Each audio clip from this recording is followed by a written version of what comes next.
I'm standing here with the 2024 911 Targa, and today I'm going to show you guys all of its cool facts and features. I'm going to take it for a test drive, and then I'm going to give you my final thoughts and opinions on this car. So before we get into the video, make sure to like, comment, and subscribe if you want to see more videos. And without further ado, let's get to it. So the Targa was first introduced by Porsche in 1965, and it quickly became a super popular model within the 911 lineup. See, the thing about the Targas that's weird is that they don't really make sense. They're a lot heavier than the coupe.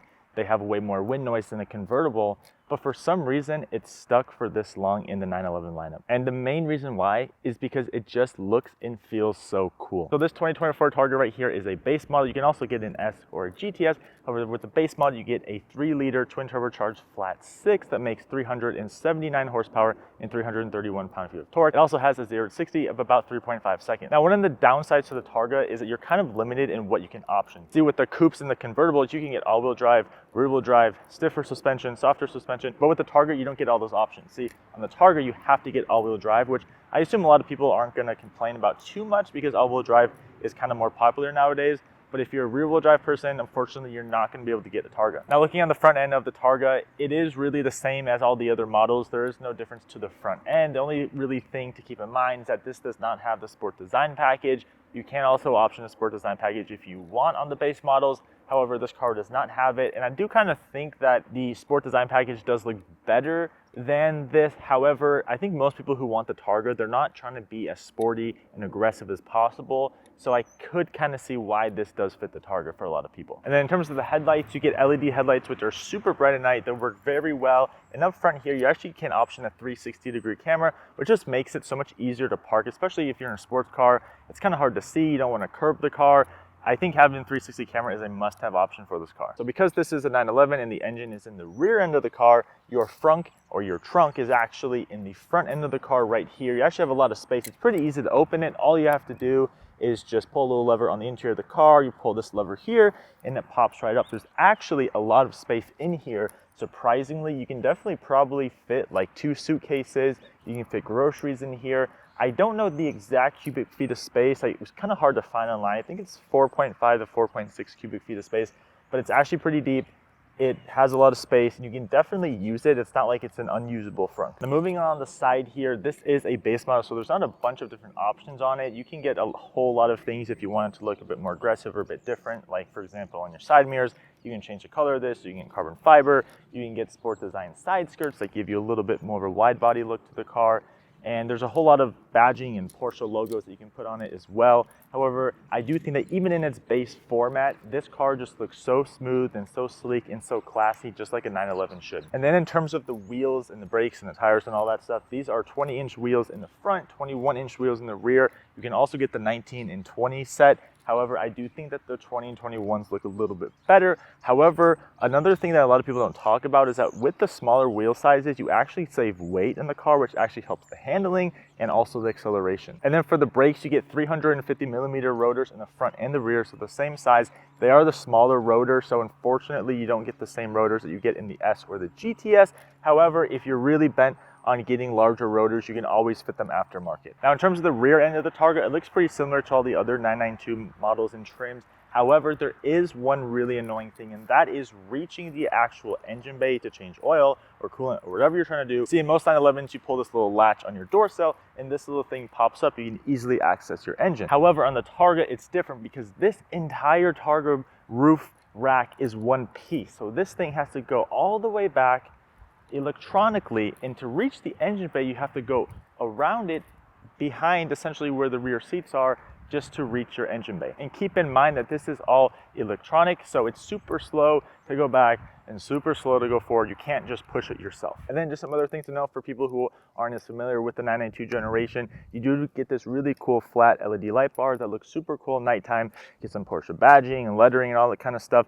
And then here, when we go down to the exhaust system, this is the base exhaust. You can see with kind of the rectangular exhaust tips. However, you can get the sports exhaust system on this, which gives you different looking tips, and also it's just a louder exhaust overall. So the interior on the base 911 is essentially the same as all the other trims of the 911. It feels very nice, super high quality in here. This does have the full leather interior. So if you're debating whether you get the full leather or the half leather, I would definitely get the full leather because this is over $100,000. It's a Porsche, and if you get the half leather and you sit inside, it's just not going to feel premium. But everything else in here just reminds me of all the other 911s.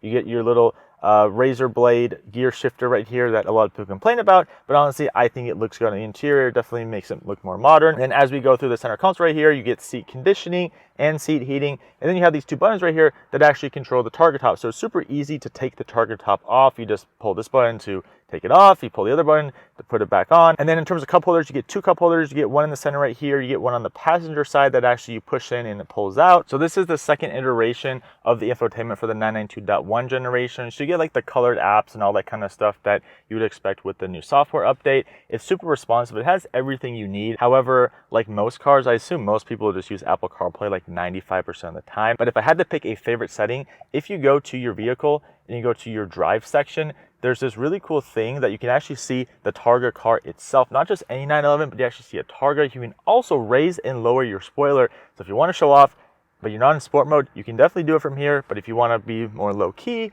you don't want people looking at you as much, you can also lower the spoiler if you want. Now, because this car doesn't have the sport chrono option, you'll see that there's no clock up here. There's also no little dial on the steering wheel. However, if you want to put your car in sport mode, you still can. In the center console right here, you have these 5 buttons. You have wet mode, sport mode, hazards, traction light, and then you have your suspension setting. And in terms of the gauge cluster, one of the things I really like that Porsche did is they kept the analog tachometer. Now, in the new 992.2 generation, they got completely rid of that. It is completely digital.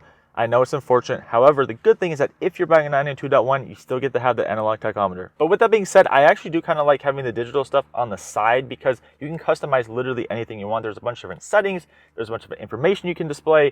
You can really customize it to exactly what you want. And then also another cool luxury feature that you can have in this car is ambient lighting. It's super easy to adjust it. You go to your comfort settings, and when you're scrolling through it, you can actually change the brightness. You can change different colors. You can also change different zones that it's coming from, which is really nice. And then obviously the most important thing on the interior is the Targa roof. So how do you do it? There's these 2 buttons in the middle right here.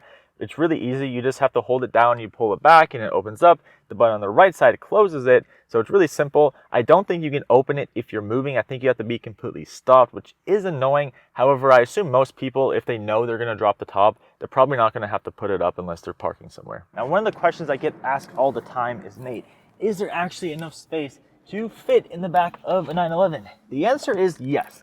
Now, I have to sit sideways. I do say that the Targa has less headroom than most 911, especially the coupes. But if I had to do it and it was an emergency, I could. If you move the seat up more, I could just kind of lean like this.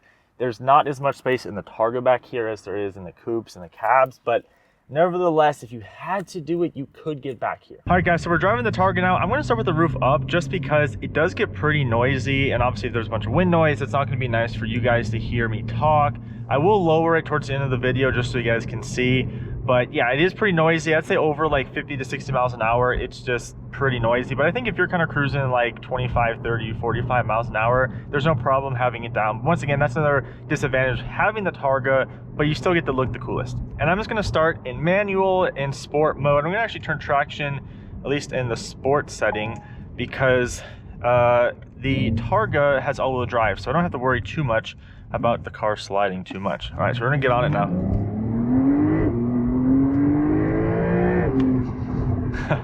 So the interesting thing about the base 911s, guys, and by the way, this is the heaviest version of the base 911, but the base 911s, for only having 379 horsepower, it is actually pretty quick. I mean, I know online Porsche says it does like 4 seconds 0-60, guys. In real testing I've seen people, it does actually like 3.5 seconds.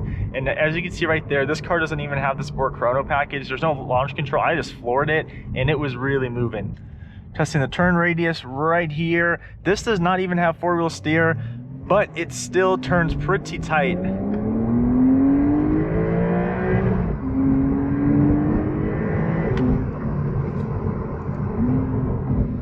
I mean, yeah, like this thing moves for only 379 horsepower. It's pretty quick. Now, in terms of sound, this doesn't have the PSC exhaust system, so you don't get the louder exhaust. It is a little quiet on the inside. Towards redline, it does sound pretty good. It gets a nice little raspy howl to it. But I would recommend, if you guys care the slightest about exhaust noise, I would definitely recommend to get either an aftermarket exhaust or get the PSD exhaust. And also, even though I have traction completely turned off right now, the all-wheel drive system is putting on the power extremely well. In terms of comfortability, as you can see, I have the 14-way seats with perforated leather. I can ride in luxury, and I can also be in a 911, which is really cool.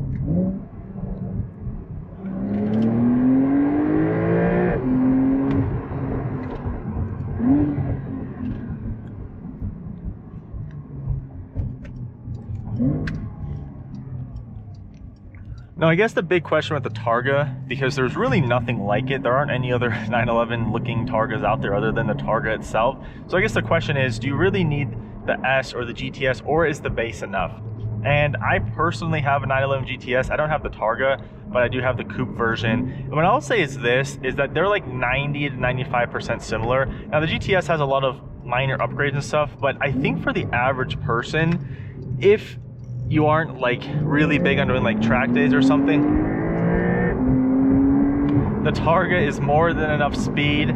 It's more than enough power. The handling, although you can definitely feel the little bit extra weight and kind of the top heaviness of the Targa, I will say that, like, compared to the majority of sports cars on the road, the Targa still outhandles them. Now, if you're somebody that's really big on the power levels and you can't deal with having 379 horsepower, you can always go with an aftermarket tune, because these are twin turbocharged and the engines are super reliable 911s. You can always tune. I believe a company called M Engineering, they actually have a tune for the base model engines, and you can tune it up to be the same as a GTS, because the only difference between this engine and the GTS engine is that I think the GTS has bigger turbos, so it's really just software and turbos on the base model. So for like maybe $2,000 or $3,000, you can go upgrade and go get an ECU tune. But personally, I think the Targa in the base model is the best value 911, because you're getting a car that is easily tunable up to S and GTS and even GT3 power levels, but you're getting the same interior quality as the most expensive 911s out there, and also the exterior doesn't look any different than an S.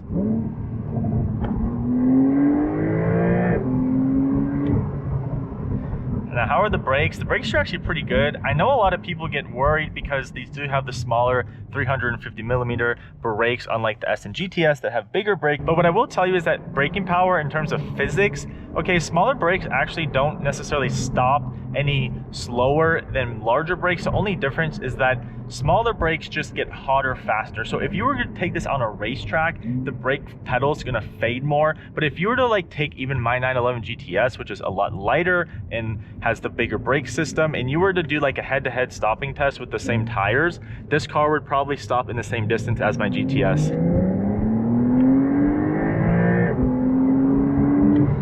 All right, so what's the verdict on the Targa? I think it is a lot better than I thought it would be. Coming from a 911 GTS that has the horsepower and the brakes and the suspension upgrades, I thought this would feel too soft and too slow. But honestly, it's really quick for the power. It doesn't handle as bad as you would think it would. And actually, with the top off and the roof down, you just feel like the coolest person on the road. Like, it doesn't matter if someone in a GTS has more horsepower than you. You got the Targa, it looks cooler, and you just feel like the man of the road. So that wraps it up for today, guys. I hope you enjoyed the video. Let me know in the comments below if you would take a Targa if you were gonna get a 911. I'm gonna be coming out with some more reviews coming soon, so stay tuned, guys, and I'll see you guys next time. Peace.